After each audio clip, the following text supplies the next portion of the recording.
What's up, everybody? Brian Mazik, aka Franchise Play, coming to you with a little bit of news and thoughts on a new feature just dropped by WWE 2K15. It's called Superstar Studio. You take a look, that's the art director for WWE 2K15, Lionel Jinx, looking a lot like Timberland if you ask me. But at any rate, let's talk about the feature. Essentially, a lot of people, once we saw that face scanning was available for NBA 2K15, immediately we started to wonder, would that same feature be available for WWE 2K15? Well, it turns out it's not going to be available, but what they have given us is something a little bit different than we've ever seen in any wrestling game in regards to the creation suite. It's called Superstar Studio, as I mentioned, and what it lets you do is you take a picture of your face, a la EA Sports game face. You take that offline on your camera, whatever, you upload it to the servers. You want to use like some sort of art or editing or photo editing software to change it to be able to get the transparency. You want to upload that. Once you get it, you can actually put it on your superstar's face, stretch it out to fit appropriately or what have you, and you still get somewhat of a photorealistic version of yourself to put in the game. Now, obviously, we all know a lot of people are going to be taking front shots of wrestlers who are not included in the game, Kurt Angle, those different types of guys, to get a more accurate render or more accurate created superstar. Quite sure 2K knew that was the effect, but because obviously the users are creating it, there is some area there for them to be able to do that, obviously. And also, this is stuff that was always happening in WWE games all along. People were recreating or creating the wrestlers that they wanted to have. So that right there makes it pretty cool. It's pretty cool because, to be honest, with face scanning, because you actually have to have a real person there scanning, you can only really create yourself in that way. You can't accurately recreate anybody that exists that's not there in your house. So that's actually something that this particular function has that the face scanning doesn't have. Now, a limitation is that you can only actually create 25 guys. There's only 25 create a superstar slots available on WWE 2K15 on a PlayStation 4, Xbox One. There's still the 100 remaining on the PS3 and Xbox 360, but this technology isn't available for that. So you kind of give and take a little bit there, and you see Mr. Jinx here using the transparency that I spoke about on a photo editing software to get a better handle on being able to use that facial image. You see some of the things that are available here, because beyond just using your face and being able to upload an image of your face, you can actually upload an image of any particular image and turn it into a tattoo, a logo, all these different types of brands that you can put on your body, as well as on the clothes or the equipment or attire of your creative superstar. Now that, my friends, is where this particular feature gets pretty awesome.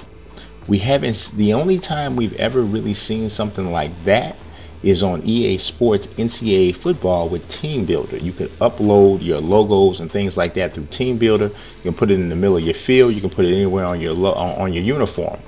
To this day, it's still the greatest creative team suite that you're ever going to find, and it's great to see WWE 2K15 incorporating that same concept into further customizing your superstars' tattoos, and like I said, things that go on the shirts, attires, kick pads, everything. So what I'm always looking for the concepts or the different things that can be introduced in a sports video game that we haven't seen before, or that we've seen before but we see it now get used maybe to its highest potential. And this might be that. Now, I'm wondering how they're going to handle people doing crazy stuff. People are going to be like taking pictures of their butt, taking pictures of their balls, and trying to put that on a shirt and all kinds of stuff. People are going to do it. So I'm interested in seeing if whether or not they're going to have something put into place where you can actually like report people, like report offensive images, and whether or not there's going to be anything blocked. But if you just take a look right here, you uploaded a picture of Hulk Hogan and then put it on the chest. You can change the level of transparency and all that to make it actually look like a tattoo. You can even put it on the face and the head and the neck and all of that, which is something you can't do when you're talking about adding things during the creation aspect on NBA 2K.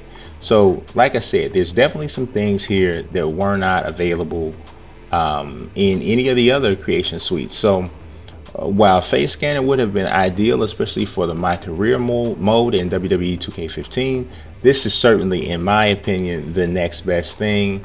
And obviously, we hope that the face scanning makes it in. But now, I'm talking about next year in WWE 2K16. But I'm hoping that they include face scanning, but don't take out this aspect about uploading images for tattoos and for attires, because this is dope. And this, just take a look at that. I mean, look at that there. I mean, you've added like a half mask type of effect there. But just, I mean, just think about how even more this could even expand going next year. If you combine this with face scanning, you'll have pretty much, you know, obviously, and add some more created superstar slots. Man, you have probably the most airtight creation suite possible in a wrestling game. And as far as I'm concerned, the creation suite in a wrestling game is almost as important as the gameplay. I mean, everybody wants to be able to create their guy, create a different guy, create, you know, whole different stables and federations and all that sort of thing. And this is something that'll allow you to do it. But you may have seen some of the options there are a little bit limited when it comes to hair and that sort of thing. And that's something that I noticed when I had some hands-on time with the game in Florida at the WWE Performance Center.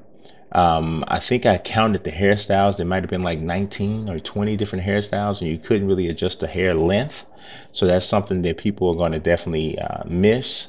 But this is the first next gen version of a WWE game, so that's something that we definitely have to remember.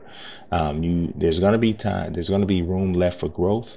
Hopefully we don't have any glaring gameplay issues or anything like that that we have to try to look over.